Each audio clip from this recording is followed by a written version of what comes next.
টিকিটের বেস ফেয়ারের সাথে একটা সুপারফাস্ট চার্জ আলাদা করে অ্যাড হয়, কিন্তু এই ট্রেনটা এমন একটা ট্রেন, এই ট্রেনের টিকিটে আপনার কিন্তু কোনো সুপারফাস্ট ক্যাটাগরির যে চার্জ, এক্সট্রা চার্জ, সেই চার্জটা এই ট্রেনের টিকিটে কিন্তু অ্যাড হয় না।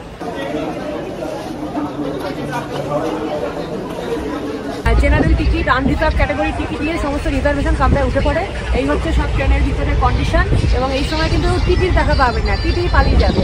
তাই আপনি স্লিপারে যান, 3AC-তে যান, চেয়ার কারে যান, যেখানে যান এই গুতোগুতিটা মানে আপনাকে ঠেলতে হবে। এটা হচ্ছে ইন্ডিয়ান রেলওয়ের একদম মানে নিজস্ব কালচার।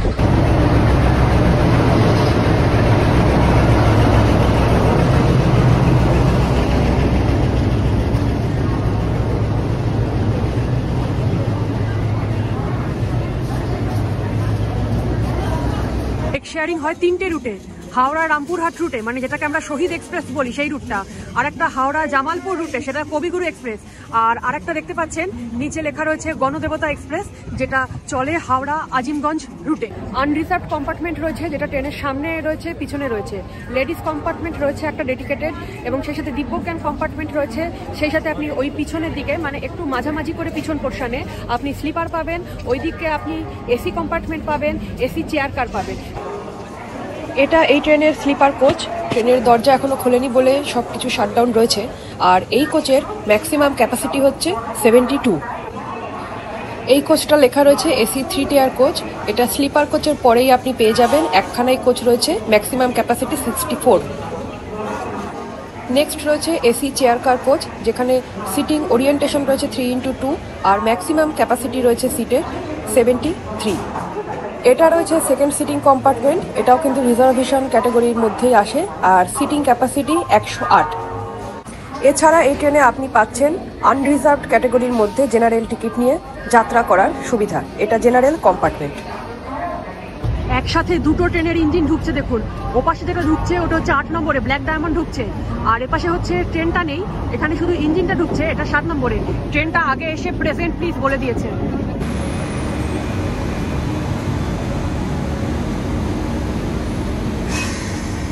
সাহিত্যিক তারাশঙ্কর বন্দ্যোপাধ্যায়ের এক বিখ্যাত উপন্যাস হচ্ছে গণদেবতা, আর সেই গণদেবতার নামটা থেকে এই ট্রেনের নাম নেওয়া হয়েছে, এবং এটা হচ্ছে গণদেবতা এক্সপ্রেস।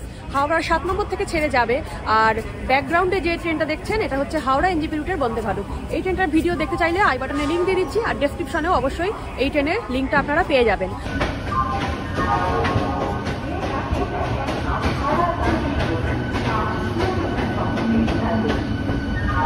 6:05 হাওড়ার 7 নম্বর থেকে ছেড়ে বেরোচ্ছে এই মুহূর্তে 13017 গণদেবতা এক্সপ্রেস।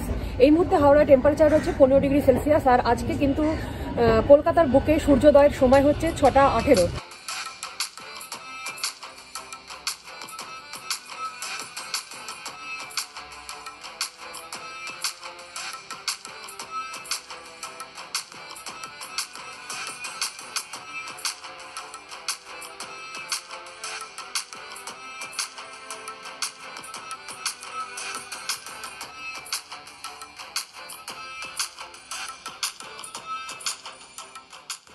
ICF রেট নিয়ে এই গণদেবতা এক্সপ্রেস কিন্তু এভরিডে চলে, আর এই গণদেবতা এক্সপ্রেসে টোটাল ডিস্টেন্স কভার করে হাওড়া থেকে আজিমগঞ্জ পর্যন্ত 279 কিলোমিটার, যার মধ্যে 13খানা হল্ট আসে আর 67 ইন্টারমিডিয়েট স্টেশন পড়ে।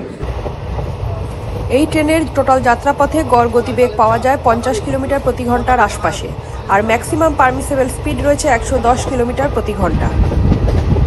ট্রেন এই মুহূর্তে ঢুকছে শেওড়াফুলি জংশনে। এখন এখানে ট্রেন প্রায় 20 মিনিট মতো লেটে ঢুকছে, আর এটা এই ট্রেনের ফার্স্ট স্টপেজ।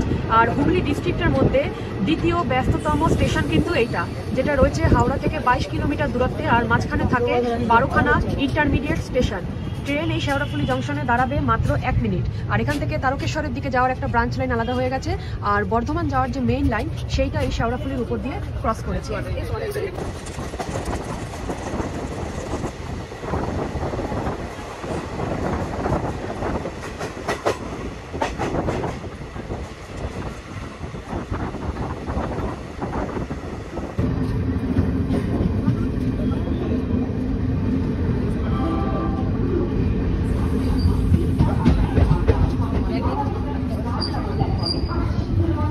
ব্যান্ডেলে ট্রেন 2 মিনিট দাঁড়াবে, আর ট্রেন এখানে ঢুকতে 22 মিনিট দেরি করলো।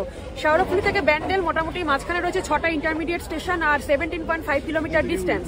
আর এই ব্যান্ডেল স্টেশন দিয়ে আপনার বর্ধমান মেইন লাইন যাচ্ছে, এখান থেকে কাটোয়ার দিকে একটা লাইন চলে গেছে আর নৈহাটির দিকে আর একটা লাইন চলে গেছে।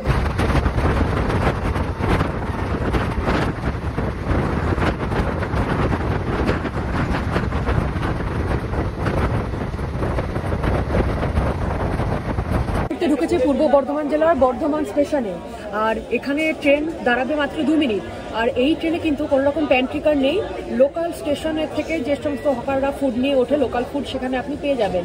আর যদি আপনারা ই ক্যাটারিং করতে চান সেক্ষেত্রে এই বর্ধমানে কিন্তু আপনারা ই ক্যাটারিংয়ের ফেসিলিটিটা পাবেন। এখান থেকে আমি খাবার নিলাম, এইখানে বর্ধমান আর এরপরে বোলপুর, এই দুটো স্টেশনে কেবলমাত্র আপনারা ই ক্যাটারিংটা পাবেন। পূর্ব বর্ধমান ডিস্ট্রিক্টের মধ্যেই আসে এই বর্ধমান স্টেশন, যেটা 170 বছর বয়স। আর এই বর্ধমানের উপর দিয়ে আমাদের হাওড়া থেকে বর্ধমান পর্যন্ত মেইন লাইন কল লাইনগুলো এসে এন্ড হচ্ছে, আর হাওড়া এনজিপি লাইনটা এখান দিয়ে চলে গেছে।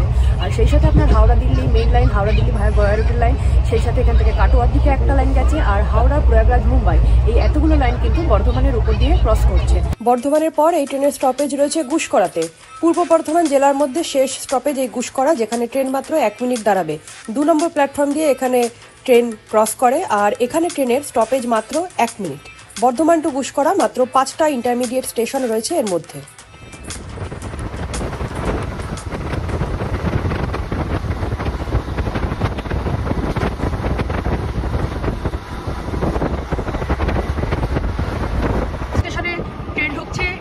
বোলপুর শান্তিনিকেতন, এটা আসছে বীরভূম ডিস্ট্রিক্টের মধ্যে।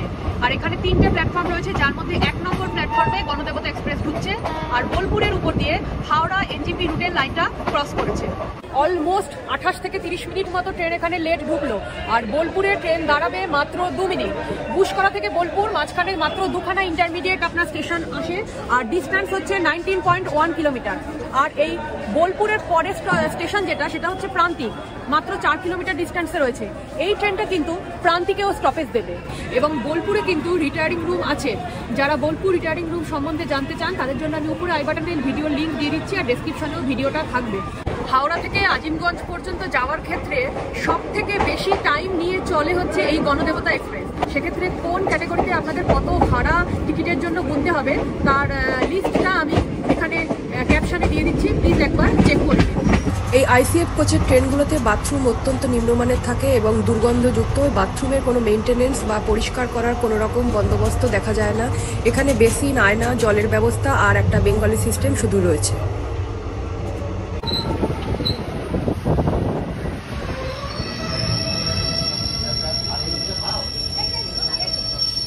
সাহিবগঞ্জ, আমোদপুর, কাটোয়া এই লাইনে আসছে এই আমোদপুর জংশন। এই আমোদপুর জংশনের 1 নম্বর প্ল্যাটফর্মে ট্রেন ঢুকেছে, আর ট্রেন এখানে প্রায় 32 মিনিট লেট। আর ট্রেনের এখানে স্টপেজ টাইম হচ্ছে মাত্র 1 মিনিট। প্রান্তিক থেকে আমোদপুর পর্যন্ত মাঝখানে মাত্র একটাই ইন্টারমিডিয়েট স্টেশন, সেটা হচ্ছে কোপাই, আর ডিস্টেন্স রয়েছে 15.3 কিলোমিটার। আমোদপুর জংশনের পর একখানা স্টেশন গ্যাপ দিয়ে আসবে সাঁইথিয়া, তারপর আবার একখানা স্টেশন গ্যাপ দিয়ে আসবে মল্লারপুর, আর তারপর আবার একখানা স্টেশন গ্যাপ দিয়ে আসবে রামপুরহাট। আমোদপুর, সাঁইথিয়া আর মল্লারপুর এই 3টে স্টেশনে ট্রেন কিন্তু মাত্র 1 মিনিট করেই দাঁড়াবে।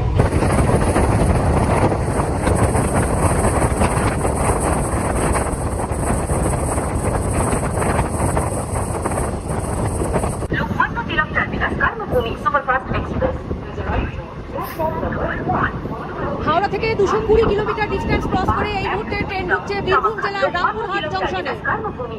রামপুরহাটে 2 নম্বরে ট্রেন ঢুকছে, এখানে 9টা 47-এ ট্রেন ঢোকার কথা ছিল, আর ট্রেন এখানে দাঁড়াবে মাত্র 10 মিনিট।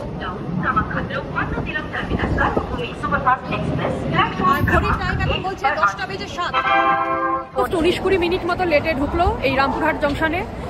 তারাপীঠ মন্দির ভ্রমণে যারা আসেন, মানে রামপুরহাট জংশনে এসে যারা নামেন ভোর ভোর আসার জন্য, তাদের মানে বরাবরের পছন্দের ট্রেন হচ্ছে এই গণদেবতা এক্সপ্রেস। রামপুরহাটের উপর দিয়ে হাওড়া এনজিপি লাইনটা গেছে, এছাড়া এখান থেকে দুমকা হয়ে যশোরের দিকে একটা লাইন চলে গেছে, এছাড়া সাহিবগঞ্জের দিকে একটা লাইন চলে গেছে, আর সাঁইথিয়া হয়ে অন্ডালের দিকে আর একটা লাইন চলে গেছে, যেটা টার্মিনেট করছে এই রামপুরহাট জংশনে।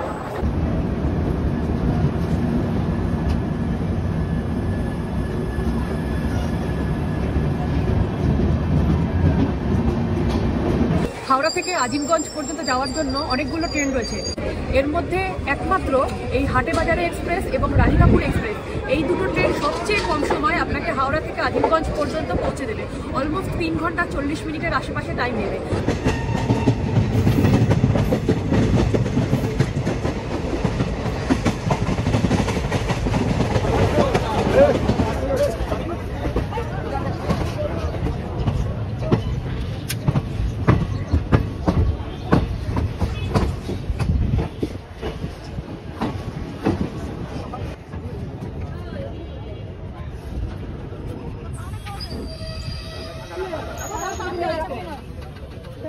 নলহাটির এই 1A প্ল্যাটফর্মে এখানে ট্রেন ঢুকেছে।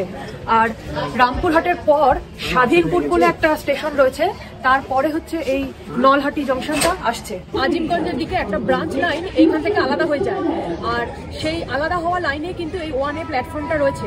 আর রামপুরহাট থেকে এই নলহাটি পর্যন্ত যে এলাম, মোটামুটি 14 কিলোমিটার মতো ডিস্টেন্স রয়েছে। আর নলহাটি ঢোকার আগে দেখবেন একদম রেল লাইনের ধার ঘেঁষে পুরো বাজার বসে গেছে।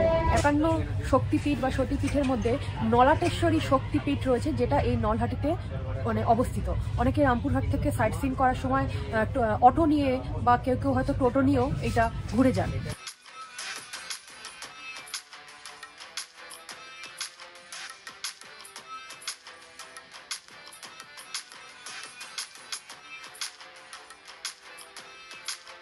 নলহাটির পরের স্টপেজ হচ্ছে মোরগ্রাম। এই মোরগ্রাম আসছে মুর্শিদাবাদ ডিস্ট্রিক্টের মধ্যে। তবে ট্রেন এখানেও কিন্তু মোটামুটি 20 থেকে 25 মিনিট মতো লেটে পৌঁছেছে, আর গোটা স্টেশনটাই কিন্তু ফাঁকা। এখন ঘড়িতে সময় 11টা বেজে 7 মিনিট, আর স্টেশনের নাম হচ্ছে সাগরদিঘি। এই সাগরদিঘি স্টেশনটিও আসছে মুর্শিদাবাদ ডিস্ট্রিক্টের মধ্যে। মোরগ্রাম থেকে সাগরদিঘির ডিস্টেন্স হচ্ছে 7.5 কিলোমিটার, আর মাঝখানে কিন্তু কোনো রকম স্টপেজ নেই। আর মোরগ্রাম আর সাগরদিঘি দুটো স্টেশনেই কিন্তু ট্রেন মাত্র 1 মিনিট করে দাঁড়াবে। আর মুর্শিদাবাদে ঢোকার পর এই দুটো স্টেশনেই মাত্র আপনি হল্ট পাবেন। এরপরই হচ্ছে ট্রেন পৌঁছে যাবে এর ডেস্টিনেশনে, মানে আজিমগঞ্জে।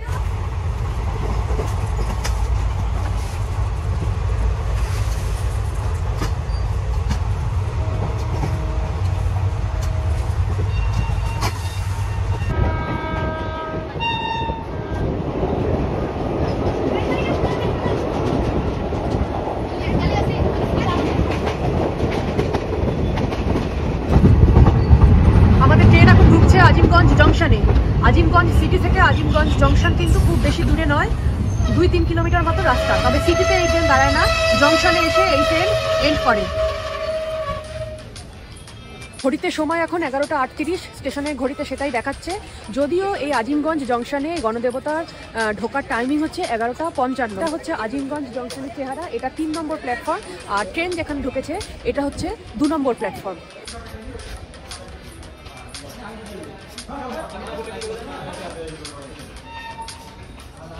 স্টেশনটা আসছে পশ্চিমবঙ্গের মুর্শিদাবাদ জেলার মধ্যে, আর এইখান থেকে গঙ্গা কিন্তু বেশি দূরে নয়।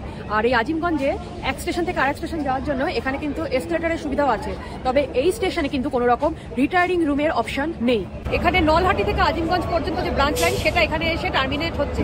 এছাড়া মালদা রানাঘাটের একটা লিঙ্ক লাইন, সেটা এই আজিমগঞ্জ জংশনের উপর দিয়ে ক্রস করেছে। আর বাহারোয়া আজিমগঞ্জ কাটোয়া এই লাইনটাও এই স্টেশনের উপর দিয়ে, এই জংশন স্টেশনের উপর দিয়ে গেছে। আর এই আজিমগঞ্জ জংশন আসছে ইস্টার্ন রেলওয়ের হাওড়া ডিভিশনের মধ্যে। আর আজকের ট্রেন জার্নির ভিডিওটা আপনাদের কেমন লাগলো সেটা কমেন্টে জানাবেন। আর হেল্পফুল বা ইনফরমেটিভ লাগলে অবশ্যই আমার channel travel diary and GRC কে লাইক, শেয়ার, সাবস্ক্রাইব করে আমার চ্যানেলের সঙ্গে থাকবেন। আজকের মতো এখান থেকে বিদায় নিচ্ছি, আগামীতে আবার দেখা হবে। আর ততক্ষণ পর্যন্ত আপনারা সুস্থ থাকুন, ভালো থাকুন।